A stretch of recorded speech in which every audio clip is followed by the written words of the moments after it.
सबसे पहला टॉपिक हमारा जियोमेट्री है। इससे 4 से 5 नंबर के क्वेश्चन हर साल पेपर 2 में पूछे जाते हैं।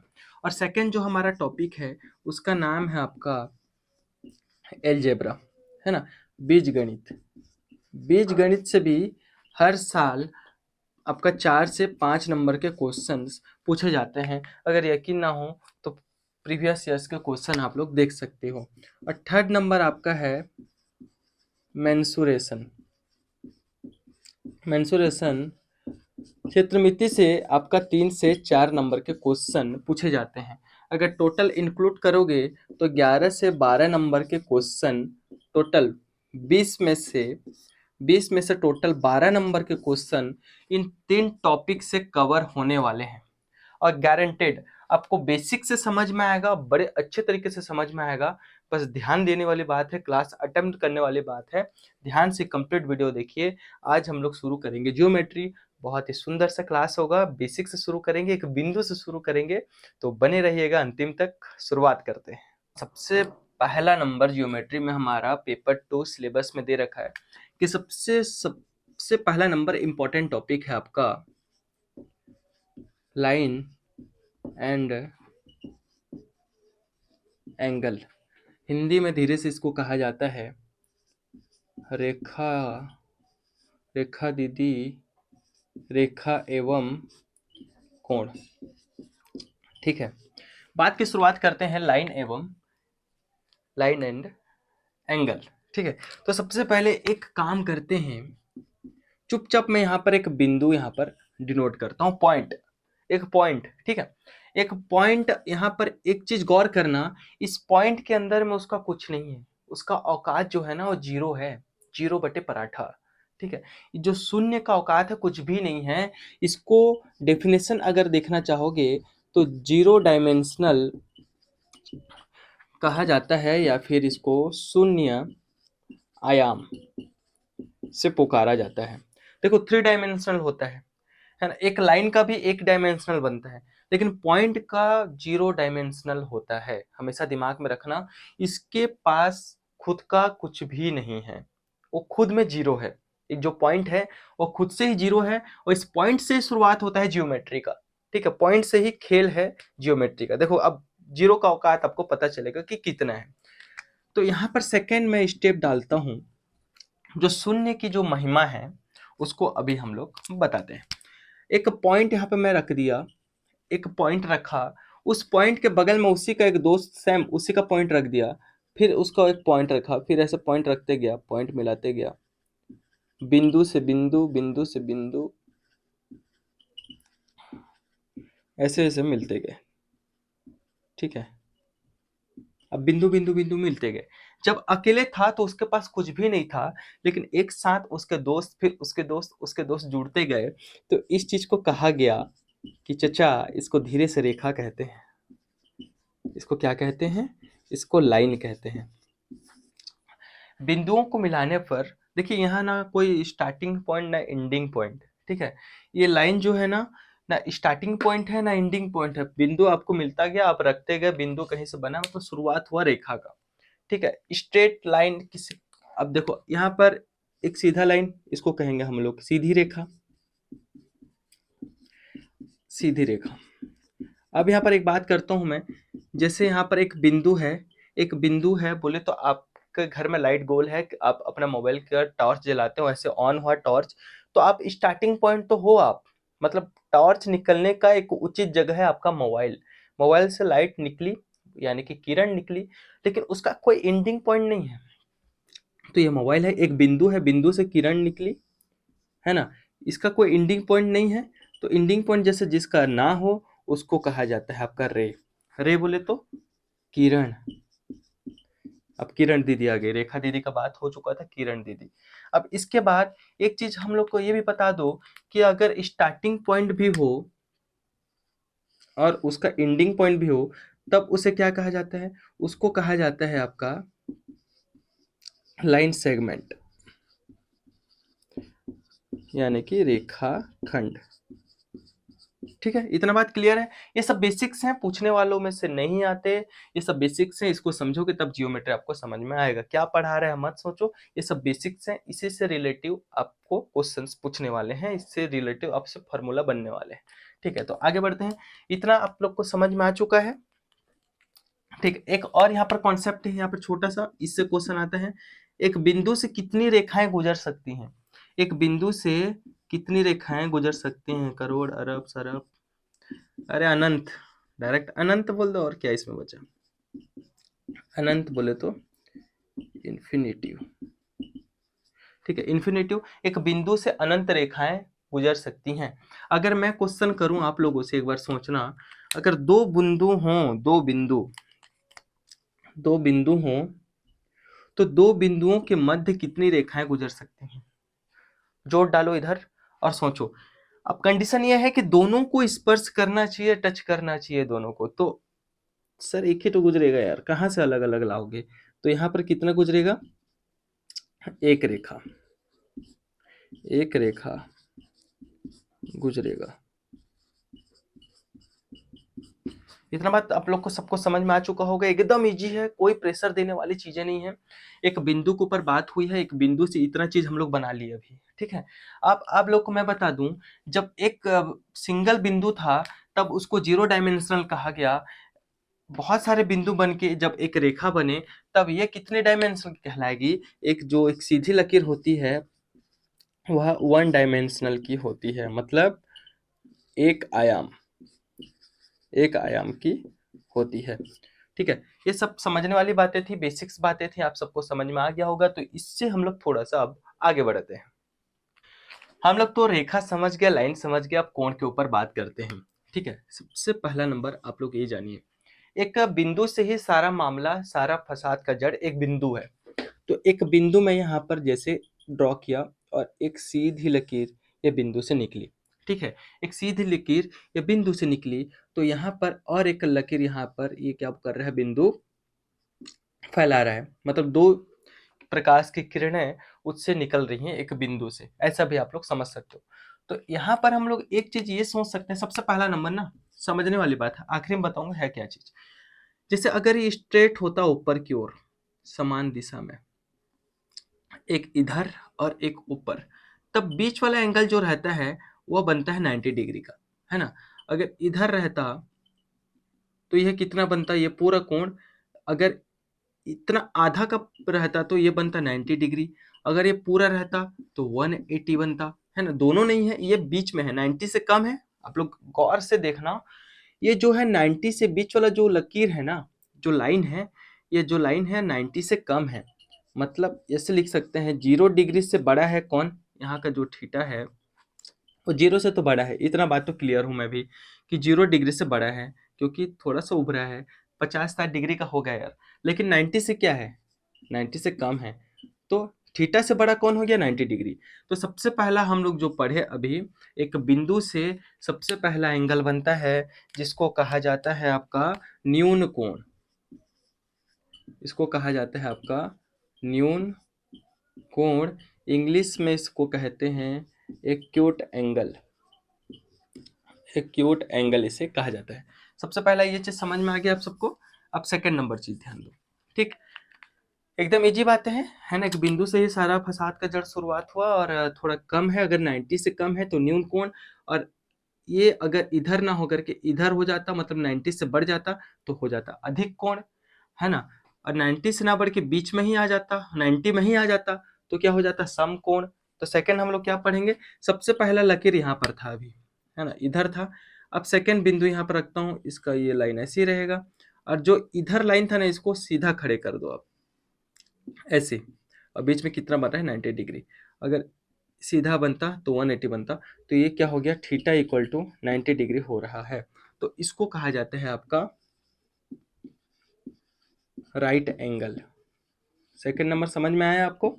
राइट एंगल बोले तो समकोण, सब बिंदु का ही मामला है। ठीक है, सेकंड नंबर चीज समझ में आ गया। अब थर्ड नंबर चीज क्या होगा?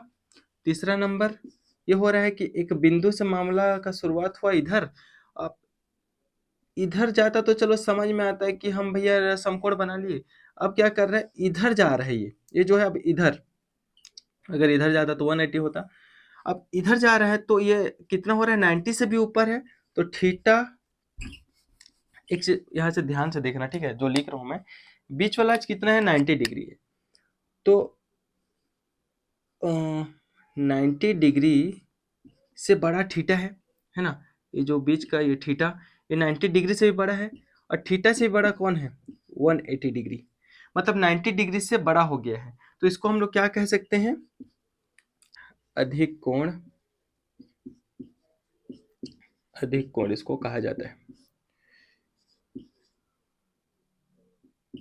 Obtuse angle. ठीक है, इतना बात क्लियर है आप सबको, तीन चीजें आपको अच्छे से समझ में आ गई होंगी। चौथा नंबर चीज अब क्या हो सकता है, चौथा नंबर चीज रिजु कोण होगा, रिजु कोण मतलब सीधा स्ट्रेट, ये बिंदु है, इधर गया, अब लाइन पर ही आ गया, तो लाइन पर ही आ गया, तो ये पूरा बना, तो थीटा, तो थीटा बराबर कितना हो गया आपका 180 डिग्री, तो 180 डिग्री, तो इसको कहा जाता है स्ट्रेट लाइन, बोले तो रिजु कोण, सीधी लकीर, स्ट्रेट लाइन, इसको क्या कहा जाता है आपका इंग्लिश में, स्ट्रेट लाइन, और हिंदी में रिजु कोण। ये चौथा नंबर चीज समझ में आ गया सबको, क्या कहते हैं यार, स्ट्रेट लाइन या फिर रिजु कोण, बात क्लियर है। अब पांचवा नंबर देखिए, अब क्या हो सकता है इसमें, 180 तो बन सकता है, अब ये नीचे आएगा, मतलब कैसे बोल रहा हूं मैं, एक बिंदु एक तो इधर गया, इधर होता तो हम लोग स्ट्रेट लाइन बोलते, अब ये नीचे आ जा रहा है, नीचे आ रहा है मतलब थीटा, यहाँ पर ये लिख सकते हैं 180 डिग्री से भी बड़ा कौन, थीटा, है ना, ये थीटा कहाँ पे बन रहा है, थीटा बन रहा है इधर, ठीक है, ये थीटा है, तो थीटा क्या हो गया कि 180 से भी बड़ा कौन हो रहा है, थीटा, और थीटा से भी बड़ा क्या हो जाएगा आपका 360 डिग्री। बात समझ में आया, इसको क्या कहते हैं, इसको कहते हैं बृहद कोण, इसको कहते हैं आपका क्या, बृहद, बृहद, बृहद कोण, रिफ्लेक्स एंगल, रिफ्लेक्स एंगल। इतना बात समझ में आ गया, पांच तो टॉपिक, अब छठा क्या हो सकता है आपके हिसाब से, छठा नंबर जाहिर से बात है 360 ही बनेगा अब, और तो कुछ बचा नहीं, सबसे पहले है ना 90 से कम था तो न्यून कोण, अब 90 हो गया तो सम कोण, अब 90 से फिर इधर हो गया तो अधिक कोण, अब मिल गया तो स्ट्रेट लाइन 180 डिग्री, अब स्ट्रेट लाइन से थोड़ा नीचे आ गया इधर 180 से ऊपर हो गया तो बृहद कोण, अब कंप्लीट लाइन जो होगा आपका, छठा नंबर इसको पढ़ने वाले हैं, छठा नंबर आपका कहलाएगा आपका कंप्लीट एंगल, क्या है, कंप्लीट एंगल, संपूर्ण कोण, संपूर्ण कोण, संपूर्ण कोण क्या है, संपूर्ण कोण गोला बीच में ऐसे रहेगा, तो यहाँ से ये पूरा देखो पूरा चक्कर लगा के आया है, तो थीटा इक्वल टू 360 डिग्री। बात समझ में आया सबको, ये छह कोण के बारे में आप सबको एकदम क्लियरिफिकेशन हो गया, मुद्दा और जड़ इसका क्या था, बस एक बिंदु था, एक बिंदु से ही कहानी की शुरुआत हुई, और छह तरीकों का हम लोग यहाँ पर चीज सीख चुके हैं, इससे आने वाली आगे चीजें होंगी, बहुत ही मजा आने वाला है, बहुत अच्छे से आपसे कॉन्सेप्ट क्लियर होने वाले हैं, तो आगे का भी अच्छे से देखते रहना। बिंदु की अगली कदम क्या होगी, बिंदु की, बिंदु दीदी की अगली कदम की बात करते हैं। यह एक बिंदु है, आप सबको पता है कि एक बिंदु के ऊपर अनंत रेखाएं गुजर सकती हैं, ठीक है, अनंत नहीं, दो ठो गुजार देते हैं इसके ऊपर, ठीक है, ये पहला और ये दूसरा, दो यहाँ पर गुजार देते हैं, ठीक है, तो जब बिंदु के आमने सामने वाले जो भुजा होंगी, यह एक्स एक्स, ये वाई वाई, बात इतना समझ में आ गया, इसको कहा जाता है बिंदु के ऊपर अगर दो रेखाएं गुजरती हैं तो आमने सामने की जो भुजा होंगी वह एक दूसरे के बराबर होंगी, इतना बात क्लियर है, और इसको बहुत मोहब्बत से कहा जाता है वर्टिकली, क्या है, अपोजिट, अपोजिट क्या, एंगल, ठीक, एंगल, हिंदी में इसको कहते हैं आपका शीर्षा विमुख, मतलब उल्टा मुख के, देखो इसके अपोजिट, इसके अपोजिट, शीर्षा विमुख क्या है, कोण है ना, ठीक है। ये बात आप लोग को क्लियर हो चुका है। पहला आप सबको क्लियर, एकदम इजी है, ये सबसे पहला है, सबको समझना है हम लोग को। अभी सेकंड नंबर, दो समांतर रेखाएं एक दूसरे को क्या कर रही हैं, दो समांतर रेखाएं गुजर रही हैं। माना दो समांतर रेखाएं गुजर रही हैं, ये इसका ये बहुत मतलब गाना गाते गाते दो समांतर रेखाएं सड़क से गुजर रही हैं, लेकिन एक अपोजिट साइड में एक्सीडेंटल केस होने के कारण अपोजिट साइड में एक रेखा आता है, इनको काट देता है। ठीक, अब जब काटता है तो पता चलता है एक यहाँ चोट लगती है, लोग को दो जगह चोट लगती है। तो यहाँ पर सबसे पहले देखते हैं हम लोग कि अपोजिट साइड देख लेते हैं, अपोजिट मतलब शीर्षाभिमुख खोज लेते हैं, ये और ये बन गया, ठीक है। और क्या क्या बन गया हम लोग का, यहाँ पर ये वाला हिस्सा बन गया और ये वाला हिस्सा बन गया, ठीक है। यहाँ पर ये वाला बन गया, ये वाला बन गया, और आपका ये क्या क्या कौन सा कोण बना, ये शीर्षाभिमुख कोण। इतना बात समझ में आ चुका आप सबको। इसको नाम दे देते हैं 1 2 और 3 4 5 6 7 8। इतना बात क्लियर है। हाँ, इसमें आप लोग बताओ कि शीर्षाभिमुख कोण कौन कौन सा है। देखिए,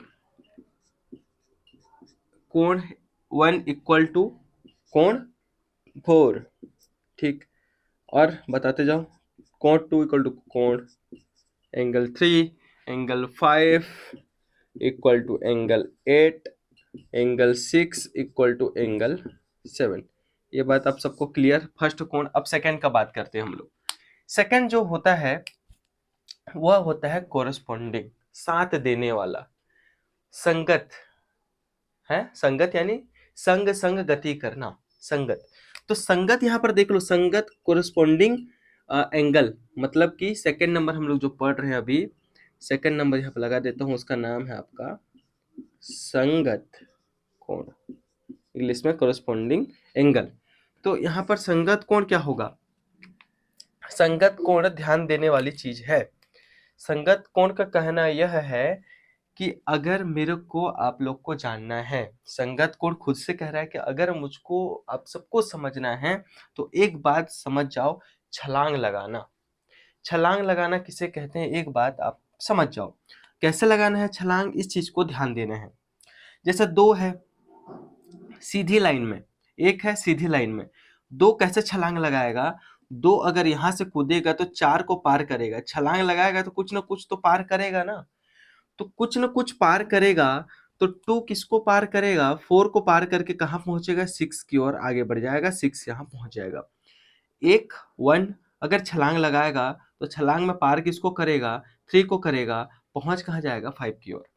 तो संगत कोण के यही नियम होता है कि जैसे यहाँ पर एंगल 1 इक्वल टू छलांग लगाकर कहाँ पहुंचा, एंगल 5। बात करेक्ट है, इतना बात समझ में आ गया। एक छोड़ना ही याद नहीं करना, और कोई भी एंगल और मैं ऐसा नियम नहीं होता किसी को छलांग मार करके उसको प्रदर्शित करें, यहाँ पर होता है संगत कोण याद करने का सबसे सर्वोत्तम ट्रिक है ये। 2 एंगल 2 इक्वल टू एंगल 6, ठीक है। इतना बात क्लियर है। अब आप सबको आपके मुखाग्र में होगा 3 angle 3 equal to angle 7, angle 4 equal to 6 को क्रॉस करेगा, एंगल 8 आएगा ना, 4 छलांग लगाएगा तो 6 को पार करेगा। अब ऐसे करके पता चल गया हम लोग को। इतना बात क्लियर है, आप सबको समझ में आ गया।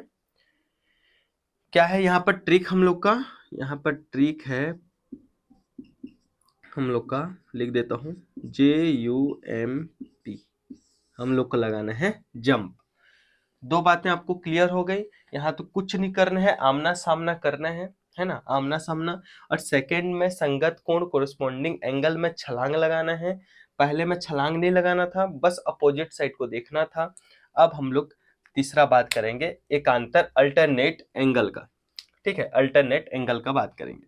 इसको मिटा दूं थोड़ा मैं। हमने समझ चुके हैं संगत कोण क्या हुआ, गति में छलांग लगाना, किसी एक को पार कर जाना। जैसे यहाँ पर संगत कोण इसमें बताना, अगर दो रेखाएं ऐसी प्रतिच्छेद कर दी, तब यहाँ पर संगत कोण आप लोग कैसे जान पाओगे? जैसे मैं यहाँ पर लिख दिया 1 2 3 4, ठीक है। अब आप लोग को बताना पड़ेगा 1, है ना, एंगल 1 इक्वल टू किसके? संगत कोण में, कोरस्पोंडिंग में छलांग लगाएगा, 2 को पार करेगा, कहाँ पहुंचेगा? 3 के पास। तो क्या हो जाएगा? एंगल 1 इक्वल टू एंगल 3, ये आपका बन के सामने आ जाएगा। ये बात समझ में आ गया। अब हम लोग पढ़ेंगे तीसरा नंबर। सेकंड समझ में आ गया, फर्स्ट समझ में आ गया। अब हम लोग थर्ड नंबर पे आते हैं, जिसका नाम है आपका एकांतर कोण। इंग्लिश में बोले तो धीरे से अल्टरनेट एंगल। अल्टरनेट एंगल, इसमें दो चीजें होती हैं, ठीक है। इसमें क्या होती हैं? इसमें दो चीजें काम करती हैं। सबसे पहला काम करेगा आपका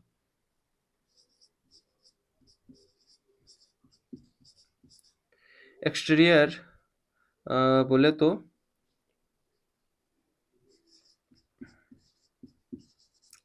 बाह्य, और सेकंड काम करेगा आपका इंटीरियर, मतलब अंतः। कहने का अर्थ यह है कि बाह्य एकांतर कोण और अंतः एकांतर कोण, एक्सटीरियर अल्टरनेट एंगल। और तो एकांतर कोण सबसे पहले समझते हैं हम लोग कि होता क्या है, ठीक। हम लोग बात करते हैं जैसे अभी सबसे पहले अंतः कोण का। अंतः कोण में क्या क्या है? 3 4 5 6 अंदर में बंधे हुए हैं, तो इसलिए इसको अंतः कोण इंटीरियर कहा जा रहा है। 3 4 5 6, तो एंगल 3 का बात करते हैं इंटीरियर में, अंतः में, तो एंगल 3 इक्वल टू एंगल 6, ठीक है। इसके ये वाले जो होंगे, मतलब कि ये देखो जेड बना है, ये जेड बना है ना, ये गया और ये इसका पूछ, ये जेड बना है, मतलब कैसे बना है? ये ऐसे और ऐसे, ठीक है। तो एकांतर कोण का मतलब यही होता है कि ये वाला हिस्सा और ये वाला हिस्सा, जैसे ये x है तो ये भी x होगा और x इक्वल टू x होगा, ये आपका क्या कहलाएगा? एकांतर कोण कहलाएगा। तो यहाँ और यहाँ देखिए ये z बना है, और अपोजिट z कैसे बनेगा? ये गया, ये गया, ये गया, अपोजिट z बना है। ये कैसे z बना है? ऐसे आया, है ना, फिर ऐसे गया है, फिर ऐसे। ये बात समझ में आया? तो यहाँ पर एक तो कोण बन रहा है यहाँ, और इधर कोण बन रहा है। तो ये दोनों में ये बात समझ में आई, ये इसको y दे दो, इसको y, तो यहाँ पर y इक्वल टू y। तो एकांतर कोण जो होता है, यह थर्ड नंबर जो भी समझ रहे हैं, आप समझ रहे हो कि कैसे बन रहा है, क्लियर हो चुका होगा। एंगल 3 इक्वल टू एंगल 6, क्यों अंदर का हिस्सा बता रहे हैं? पहले हम लोग सबसे पहले एकांतर अंतः कोण को समझ रहे हैं। एंगल 4 एकदम इजी चीजें हैं। एंगल 4 इक्वल टू एंगल 5, ठीक है। ये क्या हो गया? हम लोग इंटीरियर पढ़ लिए हम लोग, अब पढ़ेंगे एक्सटीरियर, बाहर। तो बाह्य एकांतर अंतः कोण क्या होता है? एंगल, देखिए ना, ये बता रहा हूँ, यहाँ पर लिख दे रहा हूँ मैं, ये बाह्य है ना, ये वाला को लिख रहा हूँ। तो बाहर में क्या है? ऊपर में आपका 1, एंगल 1, 1 किसके बराबर होगा बताओ? 1 कहाँ है? 1 का क्या होगा? हो जाएगा आपका 8, है ना। 1 का क्या हो जाएगा आपका? 8 हो जाएगा। कहाँ में? बाह्य में, एक्सटीरियर में। और 2 का क्या हो जाएगा? Angle 2 equal to angle 7। बात इतना क्लियर है? आ गया समझ में? 1 इक्वल टू 8 और 2 इक्वल टू 7, ये हो गया आपका क्या है? बाह्य हो गया। इसको भूलना नहीं है, यही सभी क्वेश्चन बनने वाले हैं। क्वेश्चंस अभी इसी से पूछा जाएगा, बड़ा मजा आने वाला है ये सब को ना इधर बिठा लेने का। और देख सकते हो एकदम बहुत ही प्यारा सा क्वेश्चन है, आराम से आप लोग बना सकते हो। यहाँ पर हम लोग लिख देते हैं हल। और ये होगा क्या? देखिए इसमें हम लोग को दिख क्या रहा है? यहाँ पर हम लोग को जेड पता चल रहा है। इसको अगर मैं आगे बढ़ा दूं तो जेड यहाँ पर मिल रहा है नहीं मिल रहा है जेड। अगर जेड आपको प्राप्त नहीं हो रहा है तो आप हम यहाँ पर एक काम कर सकते हो, बीच में एक रेखा ले सकते हो, कोई दिक्कत नहीं है। जेड अब बना, ये इधर से जेड बन चुका है। तो हम यहाँ पर क्या कर सकते हैं कि एक चीज हम लोग को पता है कि जेड में देखो ऐसे बना है ना, ये वाला ये यहाँ बना है, तो ये और ये किससे, एकांतर कोण से, एकांतर कोण से क्या होते हैं, बराबर होते हैं। तो यहाँ पर 20 है, तो ये वाला हिस्सा भी कितना हो जाएगा, ये वाला हिस्सा सर 20 डिग्री हो जाएगा ना। बात क्लियर है। अब देखिए अब नीचे में जेड बन रहा है या नहीं बन रहा है, ये देखो ये उल्टा जेड, ठीक है, ये उल्टा जेड यहाँ पर बन रहा है, यहाँ पर 30 है तो यहाँ पर अब देखो उल्टा जेड बन रहा है वहां पर ना, एकदम क्लियर, ठीक ऐसे आया है। तो यहाँ पर 30 है, तो जाहिर सी बात है कि इसके नीचे भी क्या बनेगा, यहाँ पर 30 आएगा। बात क्लियर है। एकांतर कोण से हम लोग अभी समझे हैं, तो यहाँ पर कितना आ जाएगा, 30 आ जाएगा। तो अब यहाँ पर थीटा कितना हो गया, थीटा का मान यहाँ पर 30 + 20, तो इक्वल यहाँ पर कितना हो गया, 50। ये इसका क्या है, आंसर है। थीटा का मान हम लोग को ज्ञात करना था। पहला समझ में आ गया आप सबको। इस क्वेश्चन में विचार करते हैं, है ना। सबसे पहले विचार करेंगे तो कैसे करेंगे, एक स्ट्रेट लाइन है, देखो आगे ऊपर नीचे एक स्ट्रेट लाइन है, एक क्या दो स्ट्रेट लाइन है। तो दोनों स्ट्रेट लाइन के बीच में हुआ क्या है कि एक एक का बिंदु का मामला है ना। तो यहाँ पर एक बिंदु ऐसे गया है और यहाँ से ऐसे मिला है, इसको मोहब्बत से बोल दिया गया है 120 डिग्री सर। यहाँ पर थीटा का मान ज्ञात करना है और यहाँ पर दे दिया है 130 डिग्री। हम लोग को सबको पता है, इसको ही पता नहीं है क्वेश्चन पूछने वाले को, कि एक सरल रेखा, एक स्ट्रेट लाइन कितने डिग्री का होता है, कितने अंश का होता है, 180 डिग्री का होता है। अगर 120 इतना हो रहा है तो बाकी वाला हिस्सा कितना होगा स्ट्रेट लाइन को बनाने के लिए, बताओ, सोचो सोचो। एक सरल रेखा 180 अंश का होता है, तो 120 डिग्री यहाँ मौजूद है, तो कितना बचा 180 बनाने के लिए, फिर सर बच गया है, ठीक है, 60 डिग्री यहाँ पर अगर इंक्लूड करेंगे तो 60 degree plus 120 degree equal to हो जाएगा 180 डिग्री। टोटल 180 डिग्री हो गया आपका एक सरल रेखा स्ट्रेट लाइन। ओके, बात समझ में आया। तो यहाँ पर कितना हो जाएगा आपका 60। इसको अब मैं थोड़ा मिटा दूं, थीटा को क्यों मिटाऊं, समझ में आएगा आगे में। 130 है, 130 इधर कितना आएगा, जाहिर सी बात है 50 आएगा, 50 डिग्री। क्यों 50 आएगा, क्योंकि स्ट्रेट लाइन का मामला है ना, यहाँ पर स्ट्रेट लाइन का मामला है। अब यहाँ पर आगे का यहाँ का थीटा का मान ज्ञात करने के लिए इसको बना दो जेड, जेड दा मामला है। तो जेड दा मामला है, तो एकांतर कोण से हम लोग अभी सुबह से सीख रहे हैं उसी को, कि 60 अगर इस एंगल में है तो इस एंगल में 60 बराबर होगा। यहाँ अगर x होता तो यहाँ अगर x होता तो x = x होता, बराबर होता। यही तो सीख रहे हैं सुबह सुबह से आज। अब 50 इधर है तो इधर भी कितना आ जाएगा 50 डिग्री, यहाँ पर 60 डिग्री। अब दोनों को जोड़ दो, है ना, दोनों को जोड़ देंगे तो थीटा = कितना आ जाएगा 110 डिग्री। इसका हो जाएगा आंसर। बात क्लियर, मुद्दा खत्म, बात खत्म। बस कॉमन सेंस इस्तेमाल करना है। कॉमन सेंस का अर्थ यही है पेडागोजी। पेडागोजी जो हम लोग सोचते हैं ना सीडीपी में, मैथ्स में, साइंस में, तो पेडागोजी का अर्थ है यहाँ पे भी लगता है पेडागोजी। ये कॉमन सेंस, इसको काम कराना है थोड़ा सा, बस कुछ नहीं है। दो चार जो 3 नियम आपको बता रखा हूँ ना। सबसे पहला क्या है, शीर्षाभिमुख, है ना, अपोजिट साइड। सेकंड नंबर है आपका कोरस्पॉन्डिंग संगत कोण।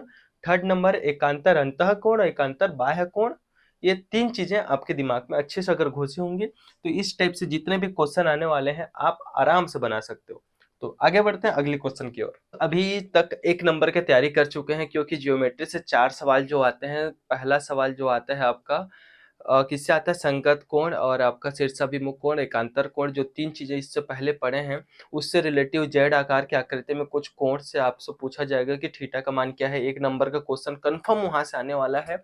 और सेकंड नंबर का क्वेश्चन आता है पूरक कोण, संपूरक कोण, कॉम्प्लीमेंट्री एंगल और सप्लीमेंट्री एंगल से। बहुत इजी टॉपिक है पूरक कोण, है ना। कॉम्प्लीमेंट्री जो होता है आपका, यह होता है, आप गौर से देखना, ये हम लोग बना दिए हैं, क्या इसको क्या कहा जाएगा, ये 90 डिग्री में है, मतलब थीटा = 90 डिग्री में है। तो इसको हम लोग पढ़े थे क्या था, ये राइट एंगल, यह था आपका समकोण था। इससे ही पूरक कोण का डिफिनेशन बनता है। बीच में जैसे एक क्या है बिंदु काम कर रहा है, उसको मिला दिए, तो यहाँ और यहाँ x और y दे दिया मैं। आप लोग गौर करना, x प्लस वाई मैं करूँगा, x प्लस वाई तो कितने एंगल का कोण बनेगा। तो आप सबको ज्ञात है कि सर ये 90 डिग्री का है, तो यहाँ पर 90 डिग्री बनेगा। तो इसको क्या कहा जाएगा, आपका पूरक कोण कहा जाएगा। तो अगर मैं x का मान यहाँ से ज्ञात करना चाहूँगा, x इक्वल टू तो 90 डिग्री माइनस वाई, है ना। अगर मैं इन आगे वाले क्लासेस में जैसे कोई एग्जाम्पल आएगा, तो कोई भी जैसे क्वेश्चन कम्प्लीमेंट्री और सप्लीमेंट्री से पूछा जाएगा, तो इसमें मैं एक चीज लिखूंगा कि 90 माइनस थीटा, ठीक है। मैं वहां पर क्या लिखूंगा कि theta equal to 90 degree minus theta ऐसे लिखूंगा। यहाँ पर एक्स वाई कुछ भी हो सकता है, तो यहाँ पर माइनस इसलिए लिखूंगा क्योंकि पूरा कोण 90 डिग्री से कम हो सकता है, पर 90 डिग्री से अधिक नहीं हो सकता यहाँ, इसलिए मैं यहाँ पे प्लस नहीं लिख सकता। प्लस लिखूंगा तो 90 डिग्री से ऊपर हो जाएगा, जब ऊपर हो जाएगा तो वो तब तो कॉम्प्लीमेंट्री नहीं रहेगा, फिर वह सप्लीमेंट्री कहलाएगा। इसलिए यहाँ पर मैं माइनस लिखूंगा। ये बात आगे के अगर एग्जाम्पल में लिखूं तो आपको वहां भी समझ में आ जाना चाहिए। दूसरा बात, यहाँ पर एक लाइन ड्रॉ करता हूं मैं सप्लीमेंट्री के लिए। एक लाइन ड्रॉ अपन कर चुके हैं, इसका अर्थ यही है, बीच में एक बिंदु है, ये थीटा इक्वल टू 180 डिग्री को दर्शाता है स्ट्रेट लाइन। यहाँ पर एक छोटा सा स्तंभ खड़े कर देते हैं, और यहाँ पर दो कोण बनेंगी, एक्स और वाई। और हम लोग को सबको पता है कि X plus Y straight line में खड़ी हैं, तो टोटल 180 डिग्री का कोण बनाएंगी।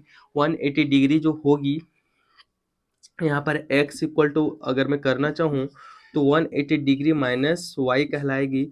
और मैं अगर एग्जांपल में भी मैं 180 डिग्री अगर सप्लीमेंट्री माइनस मतलब 180 डिग्री माइनस थीटा करूँ सप्लीमेंट्री के लिए, तब आप लोग को ज़्यादा नहीं सोचना है, क्योंकि प्लस करूँगा तो 180 डिग्री से ऊपर चल जाएगा, ऊपर जाएगा तो ये संपूरक कोण नहीं कहलाएगा। तो संपूरक कोण दर्शाने के लिए 180 डिग्री से थीटा को घटाना पड़ेगा। आगे के एग्जाम्पल्स में आपको उस चीज को समझना पड़ेगा।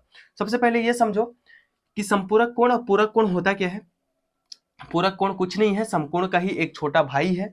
यहाँ पर दो एंगल्स को जोड़ करके 90 डिग्री दर्शाना है पूरक कोण, जिसकी योगफल 90 डिग्री प्राप्त हो पूरक कोण कहलाती है कॉम्प्लीमेंट्री। और जिनकी दो कोणों का योग का क्या है, योग कितना कहलाता, कितना आएगा 180 डिग्री, तब वो क्या कहलाएगा, आपका सप्लीमेंट्री एंगल्स कहलाएगा। अब हम लोग एग्जाम्पल्स पर बात करते हैं, ठीक। यदि कोई कोण अपने संपूरक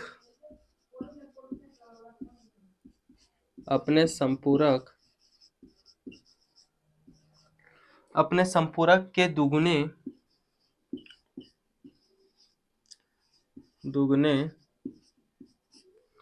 दुगुने से 30 अंश कम है। बहुत प्यारा क्वेश्चन है ना। संपूरक और पूरक कोण हम लोग जानते हैं क्या होता है, तो थीटा का मान बताइए। तो जो एंगल आएगा ना, जो कोण बनेगा, तो थीटा का मान यहाँ पर ज्ञात करना है, आखिरी में कोण का मान। यदि कोई कोण है ना, यहाँ पर लिख देते हैं सॉल्यूशन सॉल्व। यदि कोई कोण, माना कोण क्या है, आपका कोण ले लेते हैं, अपने संपूरक कोण। यदि कोई कोण है यार, माना एक कोण है, ठीक है, अपने संपूरक कब बनेगा वो कोण, 180 डिग्री माइनस थीटा। सही है, अभी बता चुका हूं इससे पहले कि संपूरक का डेफिनेशन से कि माइनस थीटा कर सकते हैं, लिख सकते हैं, है ना। अब क्या बोला है, यदि कोई कोण अपने संपूरक, उसी का संपूरक के दुगुने से, ठीक है, के दुगुने से 30 अंश कम है, माइनस 30 डिग्री कम है, ठीक है। इसको कर लेंगे अब हम लोग सॉल्व। ये कितना हो जाएगा, 18 दूनी 36, 360 माइनस 2 थीटा माइनस 30 अंश, ठीक है। ये कितना हो जाएगा, एक बार बता दो सब लोग। यहाँ पर थीटा पहले से मौजूद है, 330, और ये चल देगा उधर, तो ये हो जाएगा 3 थीटा, हो जाएगा ना, माइनस है उधर जा करके 3 थीटा। अब इसको कर देते हैं हल, थीटा 330 अपॉन 3, 11 तो ये हो गया 110।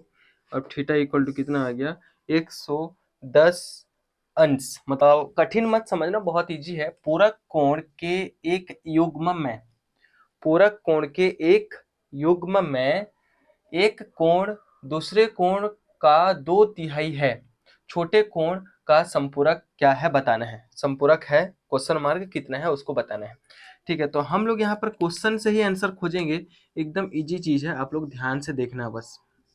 ठीक है, यहाँ पर क्या बोला गया, पूरक कोण के एक युग्म में, पूरक कोण के एक युग्म में, पूरक कोण बोले तो क्या होता है आपका 90 डिग्री माइनस थीटा, एक युग्म में।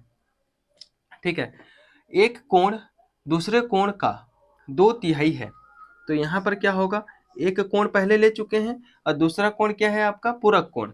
एक पूरक कोण के एक युग्म में एक कोण का 2/3 है, मतलब क्या है ये 2/3 है सामने वाला हिस्सा। ठीक है, बात क्लियर में है। देखो इससे ये डेफिनेशन मिलना चाहिए ना, क्वेश्चन इससे मिलना चाहिए। कैसे मिलना चाहिए, पूरक कोण के एक युग्म में, ठीक है, एक युग्म में एक कोण दूसरे कोण का 2/3 है, 2/3 है। इतना बात समझ में आ गया। अब इसको हल कर लेते हैं। हल कैसे करेंगे, अब ये क्या हो जाएगा 180 माइनस 2 थीटा अपॉन 3, ये हो जाएगा आपका 3 theta minus 180 degree minus 2 theta. 2 theta उधर जाके क्या हो जाएगा 5 थीटा और 180 थीटा, 5 तिया 15, 5 तिया 15, 3 18 तो 36। थीटा का वैल्यू कितना आ गया 36 डिग्री। तो 36 डिग्री छोटे कोण का संपूरक, छोटे कोण ये मिल चुका है हम लोग को, इसका हम लोग संपूरक ज्ञात करेंगे। तो थीटा इक्वल टू कितना मिला है 36, संपूरक बोले तो सप्लीमेंट्री ज्ञात करेंगे।